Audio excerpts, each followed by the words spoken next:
From hard to harder, this opinion examines how elite misrule has led to unsustainable economic and social decline in Pakistan. Quote, elite misrule in Pakistan has scarred the nation and left a legacy of socioeconomic underdevelopment and political disenfranchisement. Elite misrule is a phrase referring to governance by a privileged few that harms the general populace. Scarred is a verb meaning to leave lasting damage. Socioeconomic underdevelopment denotes a failure to achieve broad economic and social progress. Political disenfranchisement means exclusion from meaningful political participation. This opening sentence serves as the thesis statement by asserting that elite misrule has deeply damaged Pakistan's social, economic, and political fabric.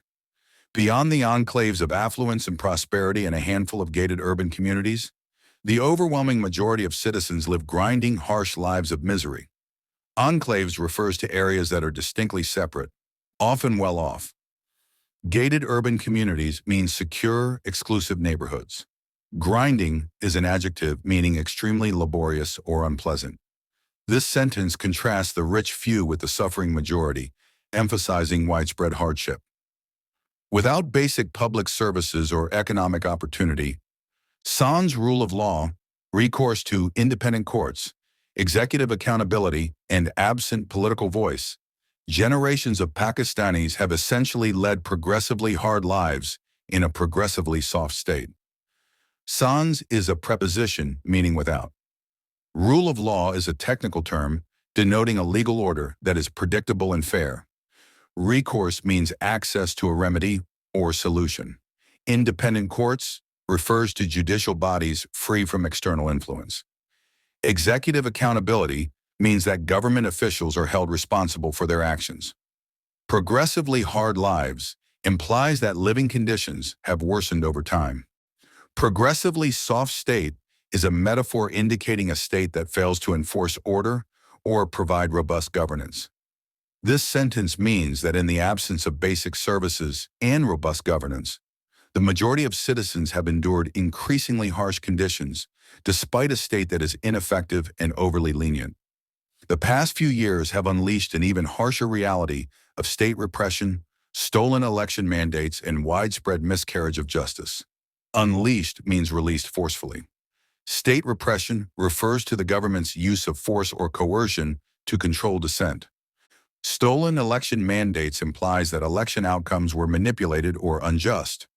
Miscarriage of justice is a phrase meaning the failure to deliver fair legal outcomes. This sentence means that recent years have revealed brutal state practices and failures in the justice system. Instead of introspection and an acknowledgement of a collective failure of governance, the ruling elite have now decided that the state needs to be even harder in its approach to its disaffected citizens.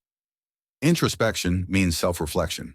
Collective failure means widespread inability to govern effectively. Harder is used metaphorically to mean more repressive or strict. This sentence means that rather than examining their own failings, the elite choose to intensify their oppressive measures against the public. Consider the poisoned fruits of our collective misgovernance. Poisoned fruits is a metaphor meaning the harmful outcomes produced by poor governance. This sentence means that the negative consequences of misgovernance are evident and damaging. In terms of human development, Pakistan has sunk to 164 out of 193 countries. Sunk means drastically fallen in ranking. To all, this sentence means that Pakistan ranks very low in human development compared to most countries. More than its ranking, the true measure of its arrested development comes from its peer group in the Human Development Index. Arrested development is a phrase meaning halted or stunted progress. This sentence means that Pakistan's poor development is best understood comparing it with similar countries on the Human Development Index. The three countries, Pakistan, with a per capita income of $1,669, is just better than in the HDI or Lesotho, $878, Tanzania, $1,211, and Côte d'Ivoire, $2,729, with their respective per capita incomes in parentheses. This sentence means that Pakistan's per capita income is comparable to some of the poorest sub-Saharan countries, highlighting its low level of economic development. The three countries that are ranked just above Pakistan are Rwanda, $1,000, Togo, $1,013, and Mauritania, $2,149. This sentence means that Pakistan's position is similar to that of countries with very low incomes, underscoring its underdevelopment. In other words, in terms of human development, Pakistan is languishing among the cohort of some of the poorest sub-Saharan African countries. This sentence means that Pakistan's human development indicators place it on par with the world's poorest nations. Pakistan's citizens have been leading hard lives for decades.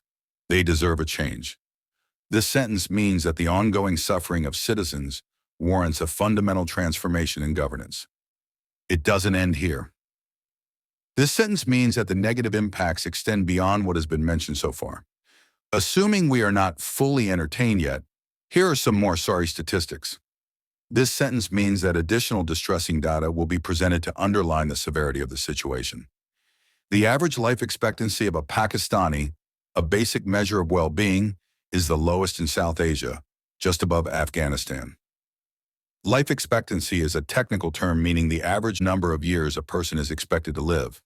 This sentence means that Pakistanis, on average, live fewer years than their South Asian counterparts. According to the World Bank, Pakistan faces a silent, deep human capital crisis, with the country's human capital outcomes comparable to those in sub-Saharan Africa. This sentence means that the World Bank highlights a serious, under-recognized crisis in Pakistan's workforce and education. It has the highest number of out-of-school children in the world, over 20 million, the highest rate of stunting for children under 5 years, 40%, and the highest learning poverty rate in South Asia, as well as the entire cohort of lower middle-income countries. Stunting is a technical term referring to impaired growth and development in children. Learning poverty means the inability of children to acquire basic reading skills by age 10. This sentence means that Pakistan's education crisis is extreme, with massive numbers of children missing out on schooling and proper nutrition. Only 39% of the population has access to safe drinking water, with alarmingly high levels of arsenic in much of the country's groundwater. This sentence means that a significant portion of Pakistan's population lacks basic access to clean water, posing serious health risks. Pollution levels are among the highest in the world, and up to 24% of the analyzed population in parts of Balochistan, Sindh, and KP were facing high levels of acute food insecurity when surveyed, according to the Integrated Food Security Phase Classification. Acute food insecurity is a technical term meaning severe, immediate risk of hunger. This sentence means that environmental degradation and food scarcity are widespread in certain regions. Within South Asia, Pakistan has the lowest exports to GDP ratio, the slowest structural as well as demographic transformation, the lowest savings and investments rates, and the lowest productivity growth. This sentence means that Pakistan's economic performance and progress are the poorest in its region. It is the longest user of IMF resources, has had recourse to the largest number of IMF programs, and is the fourth largest borrower from the fund in terms of absolute amount. This sentence means that Pakistan's dependence on international financial aid is both chronic and severe. In the World Bank's worldwide governance indicators, Pakistan's percentile rank for control of corruption is 23rd. That is, it is worse off than 77% of the countries in the world. For rule of law, 25th. For government effectiveness, 29th. And for voice and accountability, 25th.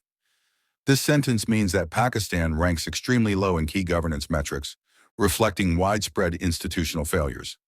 In short, this is the dystopian Pakistan its extractive, self-absorbed, and insouciant elite have constructed. Dystopian is an adjective meaning characterized by human misery and oppression. Extractive refers to an economic system that exploits resources without regard for equitable distribution. Insouciant means unconcerned or indifferent. This sentence means that the current state of Pakistan is a bleak, oppressive reality created by a self-serving elite. And after having brought us here, they now have pretensions of being able to fix it. This sentence means that the same elites who caused the crisis now claim they can remedy it, despite their track record. In other words, the civilian and non-civilian elites that have shepherded Pakistan to this sorry state over the past decades, the very source of our malady, want to be our healing physicians. Shepherded is a metaphor meaning guided or managed. Healing physicians is a metaphor implying that the elites now aspire to repair the damage they caused. This sentence means that the elites, who are responsible for Pakistan's problems, now pretend to be the solution. While the recent Nobel Prize in Economic Sciences has focused attention on the framework presented by Acemoglu and Robinson, American economist Mancur Olson presented insights on elite malfeasance 2 decades earlier. This sentence means that notable economic theories criticize elite corruption, referencing both recent and past scholarship. In his 1993 paper, Dictatorship, Democracy, and Development, Olson examines the evolution of states by contrasting the behavior of two types of bandits. Bandits is used metaphorically to describe corrupt or predatory rulers. This sentence means that Olson's work differentiates between two kinds of corrupt leaders to explain state development. Roving bandit, a bandit who pillages indiscriminately, taking all available resources without regard for future plunder opportunities. This sentence means that a roving bandit is a criminal who destroys long-term prospects for short-term gain. Stationary bandit, a bandit who settles in a specific territory, monopolizing theft through regular taxation. Recognizing that the prosperity of the populace directly affects his own wealth extraction, the stationary bandit provides public goods such as order and infrastructure to encourage economic productivity. This sentence means that a stationary bandit, unlike a roving one, creates a system of governance that extracts wealth while maintaining stability. Separately, Olson also talks about special interest groups and institutional sclerosis, which is also particularly apt in the case of Pakistan. Institutional sclerosis is a jargon term referring to the hardening or stagnation of institutions. This sentence means that Olson's concept of institutional rigidity applies well to Pakistan's situation. Unfortunately, the collusion and support of the international establishment has turned Pakistan's ruling elites from stationary bandits to internationally mobile roving bandits with little or no accountability to domestic electoral constituencies or having to face the consequences of their acts of omission and commission. Internationally mobile implies that these elites can operate globally without repercussions. This sentence means that foreign backing has enabled corrupt elites to escape domestic accountability and behave like roving bandits. After a lifetime career of being lawless rulers in Pakistan, they are granted retirement as law-abiding citizens in the West. This sentence means that despite their corruption, these elites are allowed to retire peacefully abroad, highlighting the double standards. Pakistan is a soft state when fighting elite corruption and misrule, but a hard state when fighting political freedoms and democratic rights of its citizens. Soft state and hard state are metaphors describing a government's leniency or severity. This sentence means that Pakistan is lenient in addressing elite corruption, but extremely repressive regarding civil liberties. Instead of making Pakistan an even harder state for its hapless citizens, the misruling elite needs to reconfigure the state to fight poverty, illiteracy, malnourishment, disenfranchisement, the absence of rule of law, political representation, voice, and accountability. This sentence means that the ruling elite should focus on transforming the state to address widespread social and economic issues instead of further oppressing the people. This requires the elites to think beyond personal enrichment and in terms of inclusive development. Inclusive development means growth that benefits all segments of society. This sentence means that elites must shift their focus from self-interest to policies that promote widespread prosperity. A precondition is committing to constitutional participatory democracy and rule of law. This sentence means that effective reform depends on upholding democratic principles and legal accountability. Instead of a hard state turning even harder, Pakistanis deserve a state that finally goes soft on its own citizens in terms of delivering on their long-denied democratic and development aspirations. Goes soft in this context is a metaphor meaning to be compassionate and supportive. This sentence means that instead of becoming more repressive, the state should focus on meeting the needs and rights of its people. The writer is a business and economy journalist. Kuram.hussain@gmail.com.